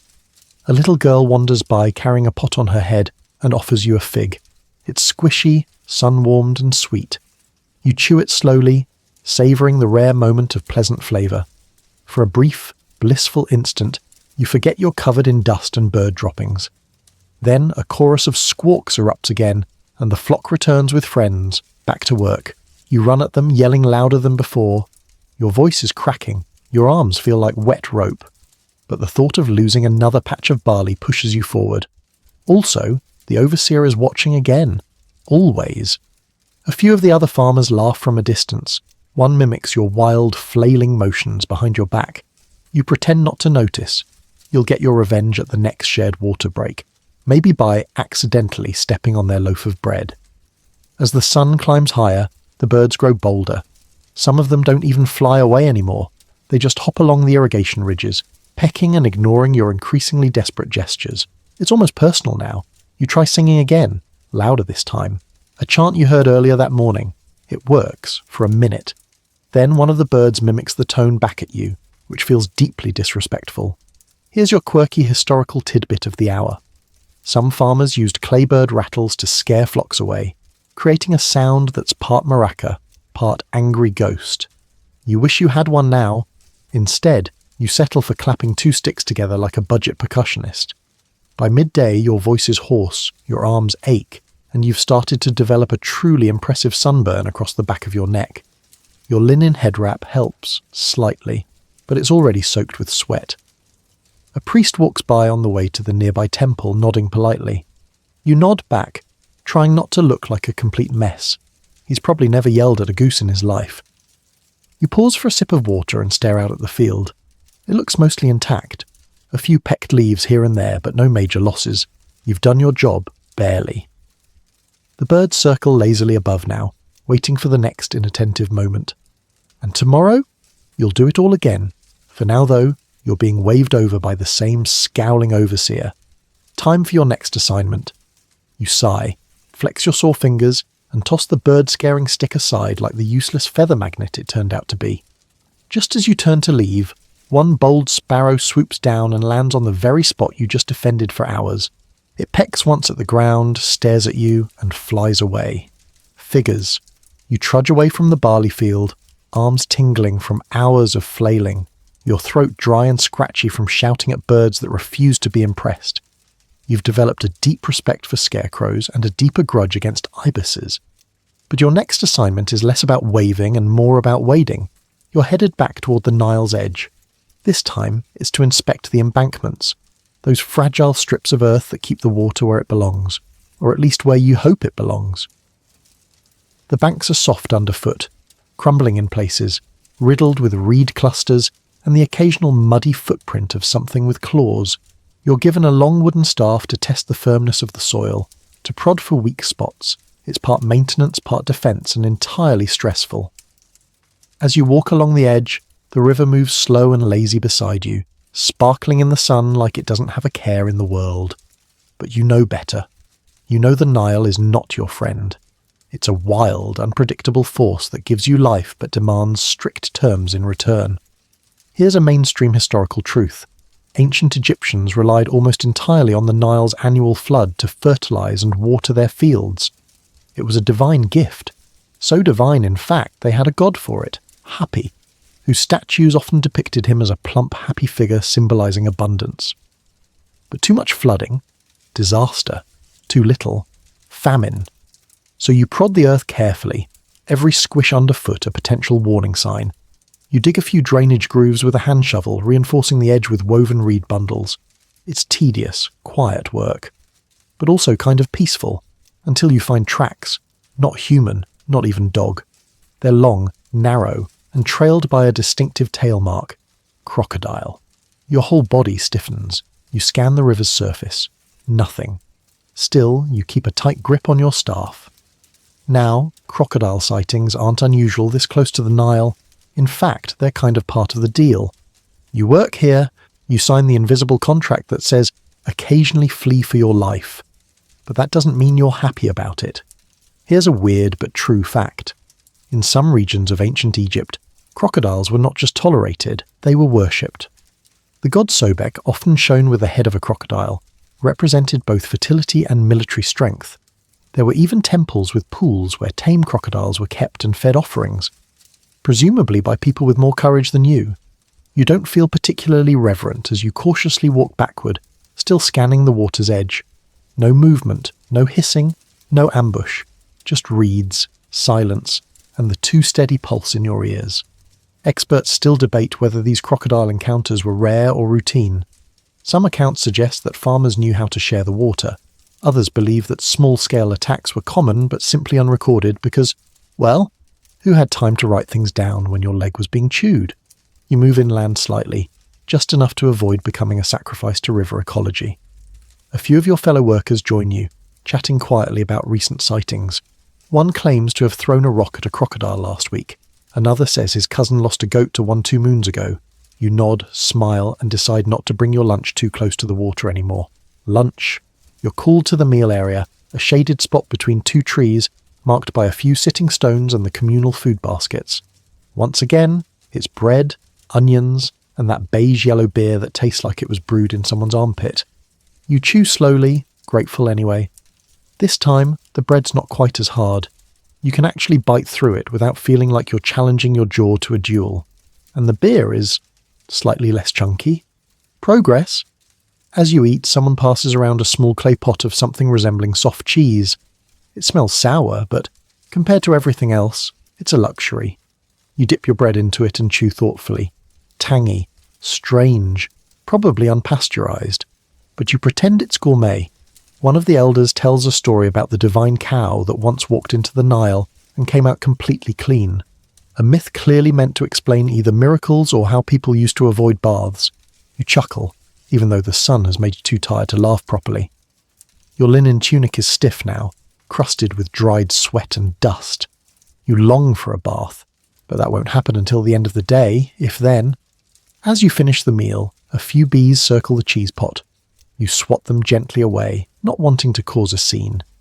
Bees are tolerated in farming villages, sometimes even welcomed, because of their symbolic connection to Lower Egypt. Still, one sting and you're the person who tried to fight a divine insect. Back to the embankment. This time, your task is to place marker stones along a newly cut channel. They're heavy, rounded, and awkward to carry, especially without sandals, which you lost somewhere during the morning's canal sloshing adventures. You walk slowly, stone by stone, positioning them at intervals while trying not to fall into the water. A heron watches from a tree with mild interest, possibly judging your posture. Eventually the sun starts to lower just slightly, not enough to cool anything down, but enough to give you hope. The shadows stretch longer, the light turns golden, and with it comes a small breeze off the water. You pause. Just for a second. You close your eyes and let it wash over your face. The scent of reeds, silt, and river algae. It's not pleasant, but it's not unpleasant either. It's real, grounding, and for that one moment, standing there barefoot, mud-caked, sunburnt, and hungry again already, you don't hate it. But then the breeze stops, the heat returns, and someone calls your name. The next task awaits. Midday. The sun isn't just overhead. It's practically inside your skull, bouncing around like a drum solo played with hammers. You're slick with sweat, but not the refreshing kind. This is the slow-cooked, gritty, itchy sort of sweat that clings to every fold and makes your linen tunic feel like wet parchment. Welcome to lunchtime in ancient Egypt. Except there's no nap, no siesta, no hammock swaying between 2 date palms. You're not sipping chilled grape juice while fanning yourself with a palm frond. No, your next task is to walk a mile, barefoot. carrying a basket full of harvested grain cakes that are supposed to be transported back to the village granary. You lift the basket with both hands. It smells vaguely of mould, sweat, and old flour. These are not cakes as you know them. These are flat, dry, compressed bricks of barely edible storage food, made from leftover emmer and barley, baked until hard enough to withstand storage for weeks, or months, or years. The outer ones are fine. The inner ones may or may not be fermenting. You try not to think about it. The path back to the village isn't paved. It's just a track worn by years of sandaled feet, hooves and wheels from the occasional ox cart. You walk slowly, trying to keep your footing on the uneven terrain. The heat bounces off the ground like you're walking across a stovetop. A donkey passes you going the other direction, eyes half closed like it's already given up on this whole existence. You envy its lack of responsibilities. Here's your mainstream historical fact for the hour. Ancient Egyptians used a variety of preserved food methods to ensure they could survive long stretches between harvests or during floods. Bread cakes were often double-baked or even smoked to prevent mould, though clearly not always successfully. These grain bricks were stored in clay jars sealed with mud, often lined up in village granaries or temple storehouses. Of course, those granaries were usually controlled by the state or religious authorities, not the farmers themselves. You might grow the food, carry the food, and even bake the food, but odds are the best portions are going somewhere holier than your lunch table. As you keep walking, the sun begins to play tricks on your vision. The air shimmers. You blink. Is that a person in the distance or a tree? Is that a well or a pile of rocks? You pass a half-collapsed shrine to a local river spirit. Someone has left a small offering of fruit and broken pottery. You make a mental note not to step near it. The last thing you need is spiritual offence on top of heat exhaustion. Here's your quirky tidbit. Some Egyptians believed that evil spirits could make you clumsy, forgetful, or cause spoilage in food storage. To protect their supplies, they might place charms or amulets near granaries, carved figures of deities, beetles, or even simple curse-blocking hieroglyphs scratched into the jars. You wonder if your basket has any of those. You doubt it. You finally make it to the edge of the village. The granary keeper, a tall man with precisely zero interest in your suffering, grunts in approval and waves you toward the nearest jar. You unload your goods. The basket is lighter, but your arms feel heavier. You flex your fingers, already cramping from the effort. Someone nearby is eating. You can smell it. Something grilled, maybe a strip of dried fish or roast duck. Your stomach makes a sound like an old drum being struck with a hammer. Experts still debate whether regular farm labourers had predictable access to meat. While temple feasts and festivals sometimes included meat distribution, day-to-day meals were mostly vegetarian, grain, lentils, onions, leeks. If you were lucky, a fish. If you were really lucky, a leftover bone from someone wealthier's table. As you step away, another worker mutters something under his breath about the scribe's overly sensitive nose. You nod in agreement, even as you try not to look like you're eavesdropping. You've heard stories of quotas being rigged, of weights swapped when no one was looking, of scribes adjusting numbers to curry favour with temple officials. Scholars remain divided on how widespread corruption really was in these administrative roles. But from where you're standing, it feels very plausible. You get a short break while the next group is inspected. You flop down beside a basket of harvested papyrus stems. A dragonfly zips past your ear. You don't flinch anymore. You're too tired. Here's your quirky tidbit for the hour. To measure grain, ancient Egyptians didn't use standardized metal weights like we do today. Instead, they used a volume-based system. The most common unit was the hecat, which roughly equaled 4.8 litres. These were often measured using woven baskets or pottery jars, which meant that, yes, accidental changes in basket size could affect taxes. A shorter basket? Higher dues. A deeper one? A better chance at saving your family's dinner. You look over at the scribes and their instruments with a newfound suspicion. That brush pen doesn't just write. It decides whether you go to bed full or hungry. Your break is cut short by the overseer's whistle. It's not a real whistle, more of a loud inhale and hack sound, but everyone knows it means back to work. You push yourself upright, brush the dust off your tunic and prepare for the afternoon shift. This time, you're assigned to threshing. Threshing, in case you're wondering, is where the elegance of wheat and barley ends and the chaos of dust storms begins. You're given a bundle of stalks, a wooden flail, basically 2 sticks tied together with a leather strap, and pointed to a patch of flat earth that's already covered in fragments of straw. You swing, you beat, you whack, over and over, trying to separate the grain from the husks. Dust rises in choking clouds. Tiny particles get in your eyes, your nose, your mouth. You cough, blink, swing again. It's somehow both mind-numbing and exhausting. Your arms ache, your hands blister, and the rhythm of it all starts to mess with your sense of time. How long have you been doing this? 10 minutes? An hour? A year? Experts still debate how much of this work was communal versus assigned to households.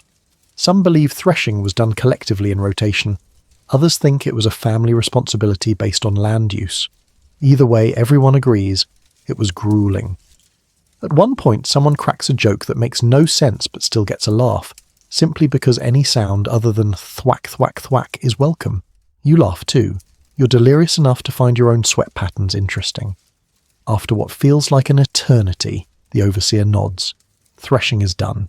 You collapse near a sack of chaff, wiping your face with your already filthy tunic. A gust of wind kicks up the discarded husks.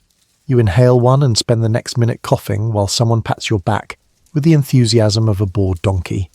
You finally catch your breath, only to realize something horrifying. The flail strap has snapped. You'll need to fix it before tomorrow's shift. You tuck it under your belt and tell yourself you'll do it tonight, knowing full well you'll probably forget until just before dawn. You look to the horizon. The sun's lower now. Not quite sunset, but the shadows are longer. There's still time left in the workday, but not much. You stretch your aching limbs, hoping the next task won't involve tools, mud, or anything heavier than your own limbs. You are, of course, wrong. You would think that by now, after canal muck, bread bricks, bird wars, and an unsolicited snack of airborne barley husk, you'd have earned a few minutes of relative ease, maybe something light and non-soul crushing, like organising baskets or walking behind an ox in a semi-dignified fashion. Nope. Your next assignment is digging, again. But not just any digging. This time it's trench maintenance under the worst possible conditions. High sun, no shade, and soil that's turned into cracked stone from weeks without floodwater. You're handed a wooden mattock, like a cross between a hoe and a weapon used in a historical reenactment gone wrong, and pointed toward a zigzagging line of hardened dirt that used to be a functioning irrigation trench. Your task? Recut the channel deep enough to direct water toward the date palms before the next rotation. You roll your shoulders, now permanently shaped like someone who sleeps in a sack of bricks, and get to it. The first swing bounces, not ideal, and now comes the least appetizing part of the day. Returning to the field with an empty basket that still smells like sour barley and baked insects. You swing it over your shoulder like a very sad backpack and head out again. As you pass through the village, you catch snatches of other lives happening around you. A group of children are kicking a ball made from bundled rags. A woman is pounding grain with a wooden pestle, arms like steel. 2 old men sit in the shade arguing about whether a dream involving hippos is a good omen or a bad one. You pause for a sip of water from a communal jar, wiping your mouth with the edge of your tunic. The water is lukewarm and tastes faintly of clay, but it's wet and that's enough. You head back to the fields and rejoin the others, most of whom are now digging shallow trenches or flattening ridges around new planting areas. The ground is drier here, dusty rather than muddy. Your feet kick up small clouds with every step.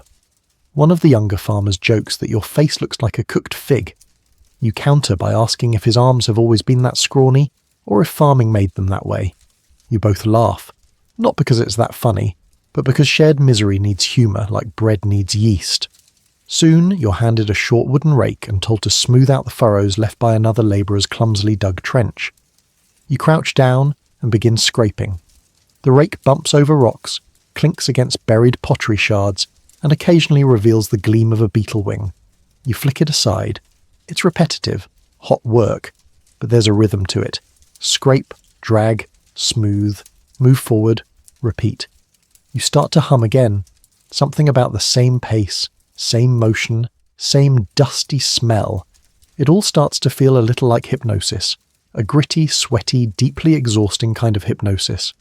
A light wind stirs the edge of your tunic, and for one brief moment it's almost cool. You close your eyes, just for a second, and then someone yells, "Snake!" Of course they do. Everyone jumps. You drop the rake and instinctively hop backward, narrowly missing a rock. A few people shout directions, someone tosses a shovel. Eventually the creature is found, identified as harmless, and relocated far, far away. But the adrenaline has shattered whatever trance you were in. You take a deep breath. Back to raking. You grab your tool, shake off the dirt and go again. Scrape, drag, smooth. Just a few more hours to go. You've officially lost track of how many times you've bent over today. Every time you straighten up, your spine makes a noise that could easily be mistaken for ancient pottery cracking.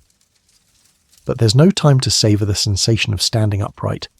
The overseer is pacing nearby, tapping his reed pen against a clay tablet with a rhythm that can only mean one thing. Quota time. That's right. Today, you're getting counted. Not you, exactly. Not your body. Not even your effort. But the grain yield, your work output, and your ability to keep up with the daily expectations set by people who wear clean linen and never, ever rake a trench. You're herded toward the storage area at the edge of the field. There, under a shaded awning of palm fronds, the village scribe sits at a low platform, his writing kit neatly arranged beside him.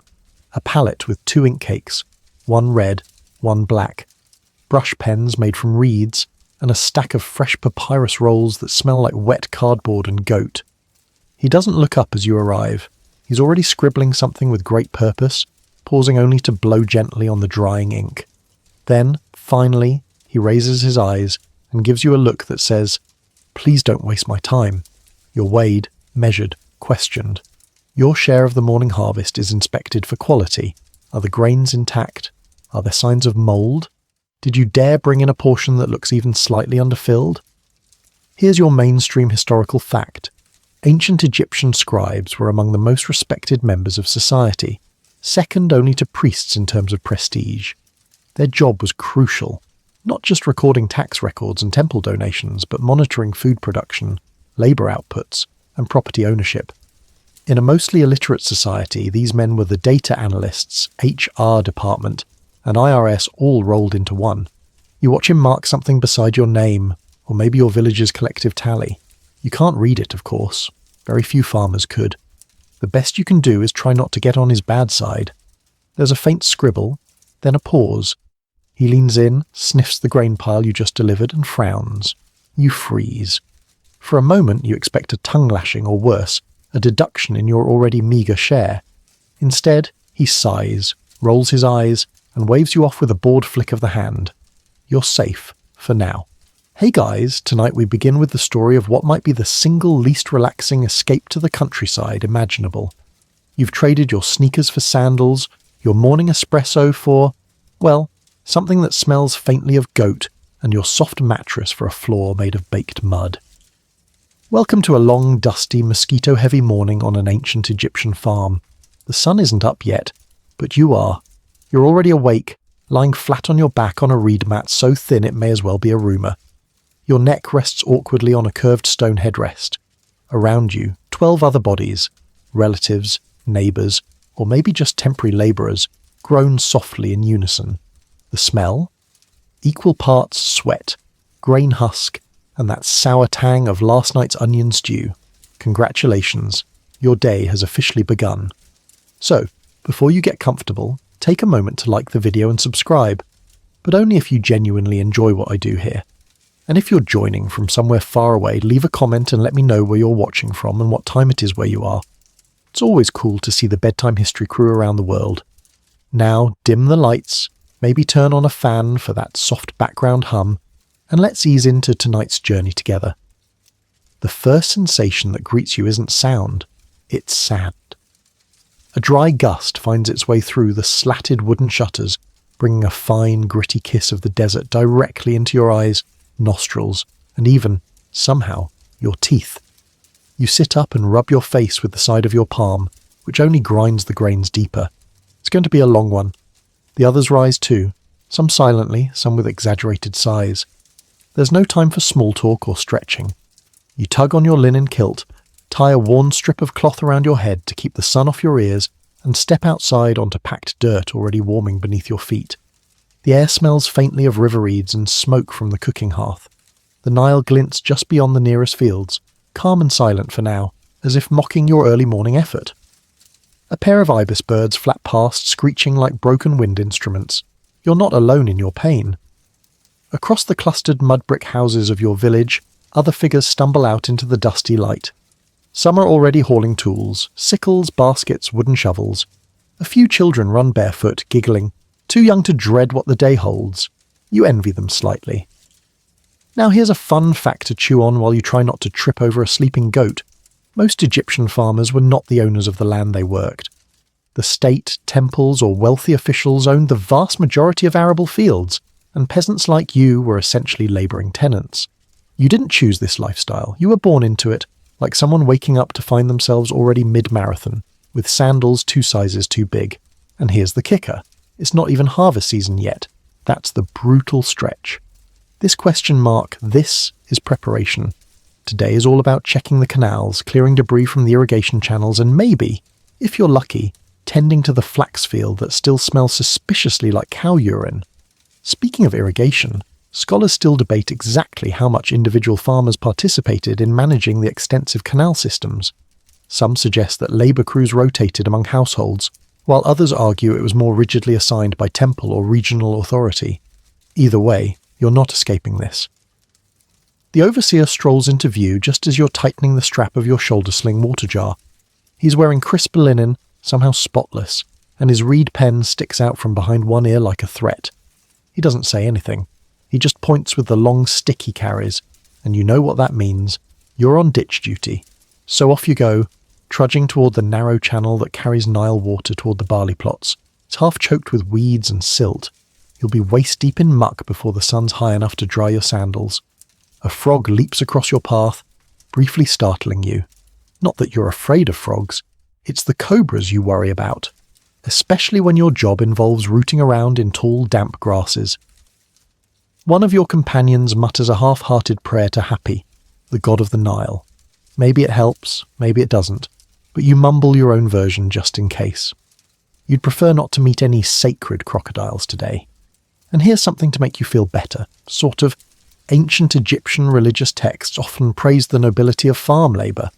Harvest scenes are all over tomb walls, painted in bright, idealised colours.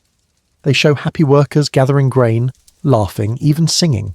It's like the world's earliest propaganda. What they don't show, blisters, heat rash, or that time you drank from the shared water jar only to discover a beetle swimming in it.